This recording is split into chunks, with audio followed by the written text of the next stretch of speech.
Herkese güzel bir günden merhaba arkadaşlar. Bugün sizlerle keyifle izleyip bitirdiğim 3 diziyi önereceğim.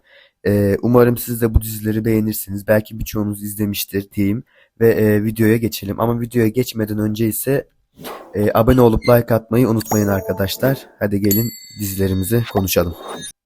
İlk dizimiz Grimm. Bu diziyi anlatmaya nereden başlasam bilemiyorum ama şöyle diyeyim. Bir sabah uyanıyorsun ve diyorsun ki ben dedektifim ama aynı zamanda masallardaki o yaratıkları da görüyorum. Yani normal bir gün değil, Grimm tam olarak bu. Polisiye desen var, yaratık desen bol, kafa karışıklığı desen almış yürümüş ama işte tam bu yüzden sardı beni bu dizi. Başroldeki adam Nick bildiğin cinayet masasında çalışıyor.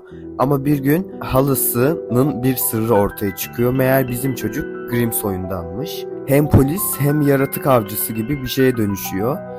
Adamda mesai kavramı yok. 7/24 çalışıyor resmen. Ve şunu diyeyim, dizideki yaratıklar tam anlamıyla ne izliyorum ben ya dedirtiyor. Mesela biri normalde kasiyer gibi duruyor ama bir bakıyorsun yüzü bir anda kurt oluyor. Ama öyle efektler falan var ki bazen yok artık bu ne ya, bu adamın burnu niye bu kadar oynuyor diyorsun. Ama işte tam da bu absürtlük seni ekran başına kilitliyor. Ama en çok sevdiğim şey ne biliyor musunuz? Dizinin ciddiyetle saçmalık arasında gidip gelmesi. Hem ne olacak acaba diyorsun hem de bir yerde yaratığın biri sinirlenip kafasının kediye çevirince gülme krizine girebiliyorsun. Bu dengeyi güzel kurmuşlar. Tam bir bölüm izleyip yatacağım diyorsun, saat bir bakmışsın sabah 5 falan olmuş ve sen bir sezonu bitirmişsin.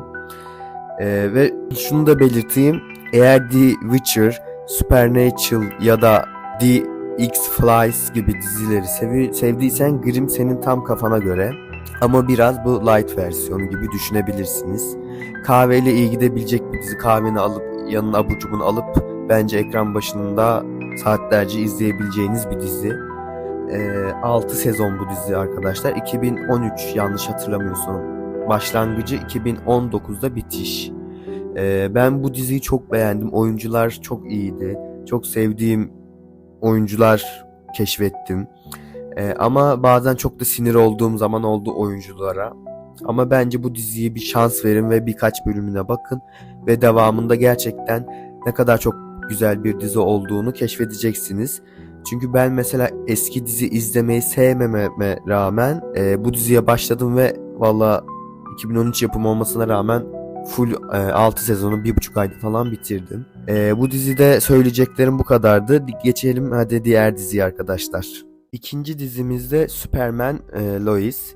Superman deyince aklınıza ne geliyor? Pelerin, kaslı adam, havada uçuş, lazer göz ama bu dizi bambaşka bir Superman hikayesi.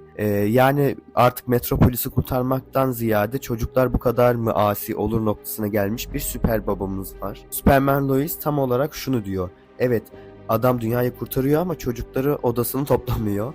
Düşünsene, sen dünyayı kurtarıyorsun, eve geliyorsun, biri ergen triplerinde, öbürü babaya sen bizimle hiç ilgilenmiyorsun diye sitem ediyor.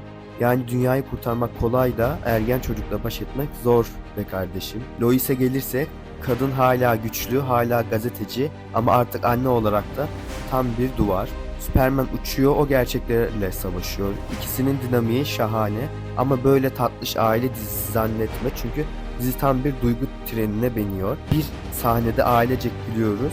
5 dakika sonra uzaydan gelen kötü adam köyü yerle bir ediyor. İşte o zaman diyorsun ki rastgele dizi açmadım. Ya ben bayağı içine girdim olayın diyorsun. Yani dizinin içine girdim. Bu dizinin en güzel yanı Superman'in süper olmasından ziyade Clark Kent'in insan tarafına odaklanması. Adam çelik gibi ama içi pamuk. Babasını kaybetmiş, çocuklarını anlamaya çalışıyor. Lois de evliliği yürütmeye uğraşıyor. Kısaca Superman değil, süper eş ve süper baba nasıl olunur bunu izliyoruz. Ama böyle hüzünlü hüzünlü de anlatmayayım. Çünkü bol aksiyon var. Yani bu dizi hem göze hem kalbe hitap ediyor. Efektler de gayet tatmin edici bu arada. Arada bir ufak böyle kötü olsa da bence bayağı iyi. Uçmalı kaçmalı sahneler cidden güzel. Bazı diziler gibi uydurup durmuyor. Bayağı emek var. Ama tabii en büyük olay şu. Bu diziye başlayınca Superman hikayesi tekrar nasıl güzel anlatılır sorusunun cevabını alıyorsun. Eskisi gibi değil. Bu daha nasıl diyeyim olgunlaşmış versiyonu gibi. Hem drama hem aile hem aksiyon ne ararsan var. Superman Lois izlenir mi? Kesinlikle izlenir. Özellikle klasik kahraman hikayelerine bayılıyorsan ama aynı zamanda duygusal derinlik olsun, azıcık içim burulsun diyorsan al sana dizilik tatlı bela. Bu dizi şu an 4. sezon yayınlanıyor ve şu an son bölümü hatta birkaç hafta önce yayınlandı. Devam eden bir dizi. Bu arada Lois karakterini bir önceki anlattığım dizi Grimm karakterinden direkt başroldeki aynı kadın. Ben bu diziyi o sayede buldum ve izlemeye başladım ve şu anda bayağı müptelası oldum diyebilirim. Diğer dizimize geçelim. Evet, gelelim üçüncü ve son dizimize. Biliyorsunuz ki herkesin de çok bildiği bir dizi Black Mirror. Netflix'te yayınlandı hatta yeni zamanda 7. sezonu. Bu dizi başka bir boyut bence. Yani izlerken oha teknoloji ne kadar gelişmiş demiyorsun da umarım bu asla olmaz diyorsun. Çünkü dizi teknolojiye övgü falan yapmıyor. Bildiğin teknolojiyi alıp suratımıza tokat gibi çarpıyor. Tatlı tatlı başlıyor bazı bölümler. Sonra bir bakmışsın ben biraz yalnız kalabilir miyim diye odanın ışıklarını kapatıyorsun. Şöyle bir havası var. İzlerken sürekli bu çok uzak bir gelecek değil he diyorsun. Yani öyle uzaylılar, ışın tabancaları değil. Bildiğin şu an cebimizdeki telefon, elimizdeki algoritma, sosyal medya, yapay zeka hepsi var. Ama ne yapıyor? Bunları alıyor uç noktaya getiriyor. Gerçekten her bölüm sonunda 1-2 dakika ekrana boş boş baktığımı hatırlıyorum. Böyle beynin hafif duman çıkartıyor gibi oluyor. Ve bak en sevdiğim şey şu.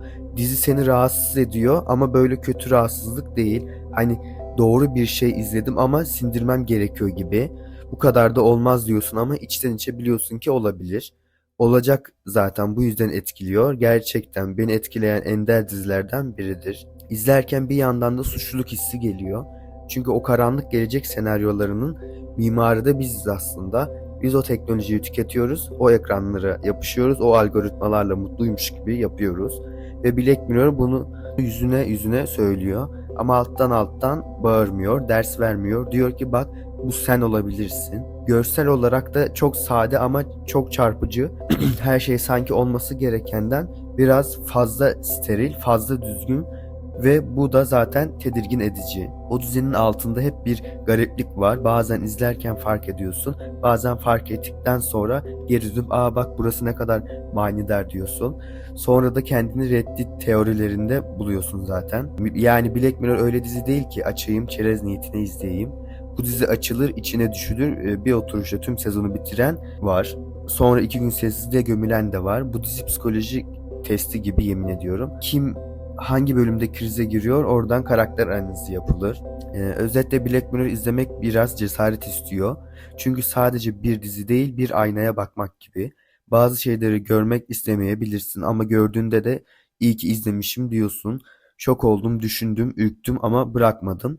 İzleyin gerçekten beynimi yaktı ama çok iyiydi diyeceğiniz nadir dizilerden biri. Çok fazla da subliminal mesajlar da içeriyor dizide daha iyi incelediğin zaman. Hatta 7. sezonun yanlış hatırlamıyorsam 2. bölümünde bu gündem olduğu için söylüyorum. Bir iki karakter var dizide. Biri sarışın, biri siyahi. Hatta siyahi olan Beyoncé, sarışın olan Taylor Swift'e çok benzetildi. Bu dizide çok gerçekten son sahnesi var. Söylemeyeceğim spoiler vermemek için ama o dizi bölümü izleyin 2. bölüm 7. sezonun. Son sahnesinde gerçekten Beyoncé'ye büyük bir atıfta bulunmuşlar. Bence bu diziyi izleyin ve yorumlara gelin. Zaten büyük ihtimalle çoğunuz izlemiştir bu diziyi diyelim ve videomuzu burada bitirelim. Eğer böyle serilerin gelmesini istiyorsanız beğenip abone olmayı unutmayın arkadaşlar. Umarım haftaya görüşürüz diyelim ve iyi günler diliyorum.